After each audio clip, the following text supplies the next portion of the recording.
नमस्कार दोस्तों, आप सबका स्वागत है हमारे चैनल सिटी हाइलाइट्स में। आज हम आपको उत्तर प्रदेश के एक ऐसे जिले के बारे में बताएंगे जिसका इतिहास महाभारत काल से भी ज्यादा पुराना बताया गया है।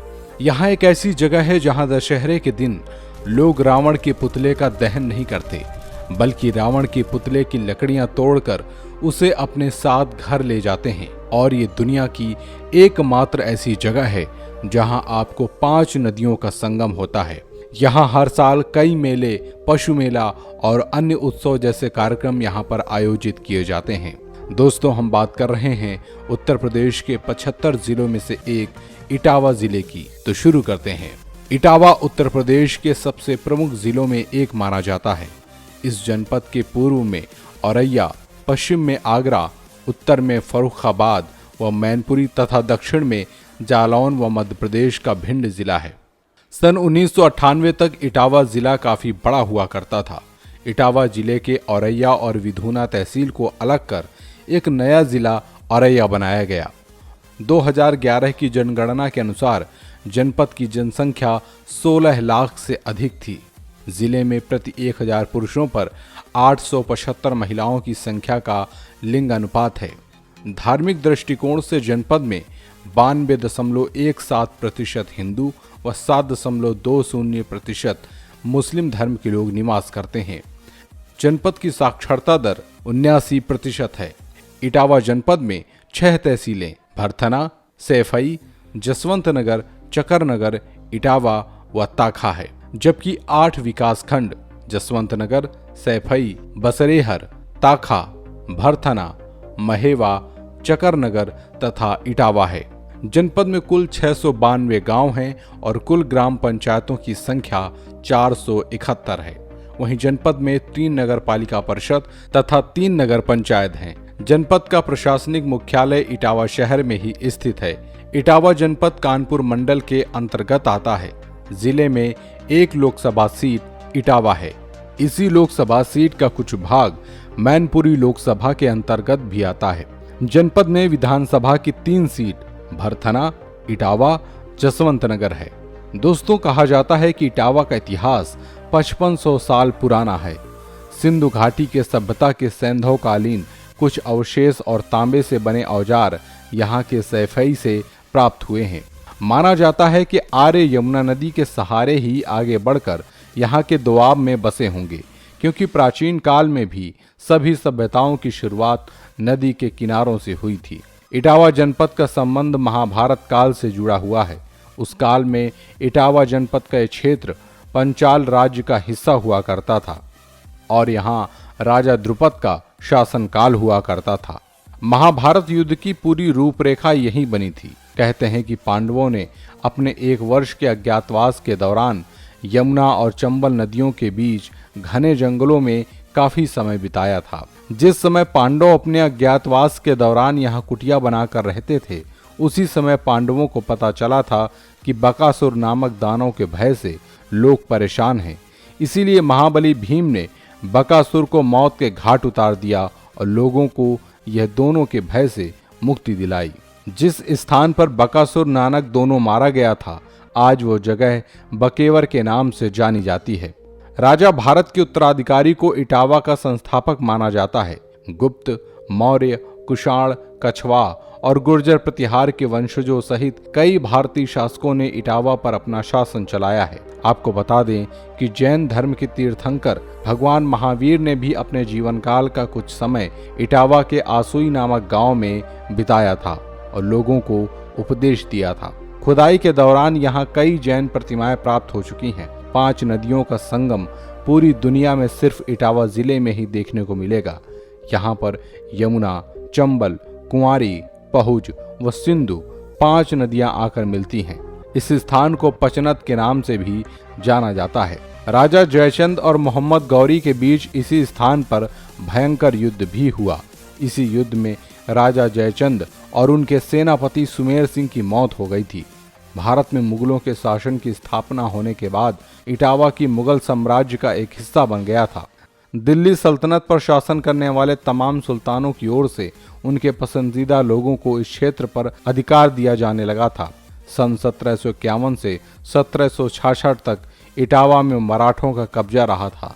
इसी दौरान मराठा शासकों द्वारा टिक्सी महादेव मंदिर का निर्माण कराया गया था। सन 1804 में ईस्ट इंडिया कंपनी का शासन स्थापित होने के बाद संपूर्ण इटावा जनपद भी अंग्रेजों के कब्जे में चला गया था। सन 1857 के प्रथम स्वतंत्रता संग्राम के दौरान इटावा वासियों का साहस देखकर अंग्रेजों को इटावा छोड़कर भागना पड़ा था। लेकिन 25 जून 1857 को ग्वालियर से अंग्रेजों की सेना वापस आ गई और विद्रोह दबा दिया गया। 1857 की विद्रोह के समय ए.ओ. हुम इटावा के कलेक्टर थे। इन्हें भी अपनी जान बचाकर इटावा से भागना पड़ा था। बाद में इन्होंने ही राष्ट्रीय कांग्रेस की स्थापना 28 दिसंबर 1885 को मुंबई में की। इटावा का नाम इटावा कैसे पड़ा, इस बारे में भी अलग अलग कहानियां प्रचलित हैं। कुछ लोगों का कहना है कि प्राचीन समय यहाँ पर ईंटों का कारोबार काफी बड़े पैमाने पर किया जाता था और तभी इस जगह का नाम इटावा रखा गया। वहीं कुछ लोगों का कहना है कि राजा सुमेर सिंह जब यहाँ पर एक किले का निर्माण कर रहे थे तो खुदाई के दौरान उन्हें कुछ चांदी और सोने की ईंटें मिली और तभी से इस जगह को इटावा कहा जाने लगा। लेकिन इतिहासकारों की माने तो पहले इस जगह को ईस्ट पथ के नाम से जाना जाता था। समय बदलते धीरे धीरे नाम बदलकर इस जगह का नाम इटावा पड़ गया। आज पूरा देश तेजी से तरक्की कर रहा है और लोग शहरों की ओर रुख कर रहे हैं, लेकिन इटावा की सिर्फ 25% आबादी ही शहरों में रहती है। वहीं पर 75% लोग ग्रामीण क्षेत्र में ही निवास करते हैं। इटावा की अर्थव्यवस्था कृषि प्रधान है। यहाँ की मुख्य फसलों में गन्ना, मटर, गेहूं, धान और आलू है।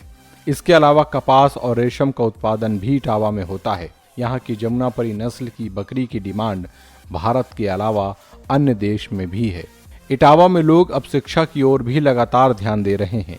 इटावा का लिटरेसी रेट 79% है। जिले में कई बड़े कॉलेज और यूनिवर्सिटी खुल गए हैं, जिनमें Doctor Bhimrao Ambedkar College of Agriculture, Engineering और Technology Uttar Pradesh, University of Medical Science, Nityanand महाविद्यालय जैसे शिक्षा संस्थान शामिल हैं, जहां हर साल हजारों की संख्या इन कॉलेजेस व विश्वविद्यालय में शिक्षा प्राप्त करने आते हैं। इटावा जनपद हमेशा से ही साहित्य के क्षेत्र में प्रभावशाली रहा है। महाकवि गंग, नीलकंठ भट्ट, महाकवि देव, पंडित रामनारायण दुबे, शंकर प्रसाद दीक्षित जैसे साहित्यकारों से लेकर गुलाब राय, द्वारिका प्रसाद शर्मा, श्री नारायण चतुर्वेदी, पंडित भीमसेन शर्मा, शिशुपाल सिंह, गोपाल दास नीरज ऐसे तमाम कवियों ने इटावा जनपद का गौरव पूरे देश में बढ़ाया है। इटावा अपने ऐतिहासिक त्योहारों व मेलों के लिए भी प्रसिद्ध है, जिनमें इटावा का सैफई महोत्सव इटावा नुमाइश मुख्य है, जहां पूरे जनपद के लोग अपने परिवार वालों और दोस्तों के साथ आते हैं और जमकर मौज मस्ती करते हैं। इसके अलावा इटावा में रामलीला का त्यौहार भी धूमधाम से सेलिब्रेट किया जाता है, लेकिन यहाँ पर एक बेहद ही अजीब परंपरा देखने को मिलेगी। इटावा के जसवंत नगर नाम की जगह पर एक विशेष रामलीला का आयोजन किया जाता है। इस आयोजन में रावण दहन नहीं होता, बल्कि रावण की आरती की जाती है और आरती के पश्चात रावण को जो पुतला बनाया जाता है, इसे लोग अपने हाथों से तोड़ते हैं और पुतले की लकड़ियां अपने घर लेकर जाते हैं। लोगों का मानना है कि रावण की पुतले की लकड़ी घर में रखने से भूत प्रेत और बुरी आत्माओं का साया उनसे दूर रहता है। पिछले 160 सालों से भी ज्यादा समय से इस विशेष रामलीला का आयोजन किया जा रहा है। कुछ साल पहले यूनेस्को ने रामलीला के ऊपर अपनी एक रिपोर्ट पब्लिश की और उसमें भी जसवंत नगर की रामलीला के बारे में लिखा गया। दोस्तों, इटावा अपने पर्यटन स्थलों के लिए भी विख्यात है। यहाँ पर कई ऐतिहासिक धरोहर और मंदिर देखने को मिल जाएंगे। देवी ब्राह्मणी का मंदिर, यह प्राचीन मंदिर जसवंत नगर कस्बे में स्थित है। यह मंदिर लगभग 2000 साल पुराना है। इस मंदिर के चारों तरफ चंबल के बीहड़ों का इलाका है। यहाँ चैत्र नवमी तथा आषाढ़ की पूर्णिमा पर 3 दिवसीय मेले का आयोजन होता है। माँ काली बड़ी मंदिर, यह मंदिर सनातन धर्म के उपासकों के रूप में प्रसिद्ध है। इस मंदिर में स्थापित माता जी की प्रतिमा को बंगाल के भक्तों के द्वारा लाया गया था। काली माता जी का यह मंदिर ब्रिटिश काल में क्रांतिकारियों का एक गुप्त केंद्र हुआ करता था, श्री पीलवा महावीर मंदिर बजरंगबली हनुमान जी को समर्पित है। लोगों का मानना है कि इस मंदिर में भगवान हनुमान लड्डू का प्रसाद ग्रहण करते हैं और राम नाम का जप भी करते हैं। हालांकि इन बातों में कितनी सच्चाई है ये तो आपको मंदिर जाकर ही पता चलेगा। लखनाकाल देवी मंदिर 1857 में यहाँ के जमींदार जसवंत सिंह ने इस मंदिर का निर्माण कराया था। मंदिर के अंदर देवी माँ के काले पत्थर की बनी 9 मूर्तियां स्थापित हैं।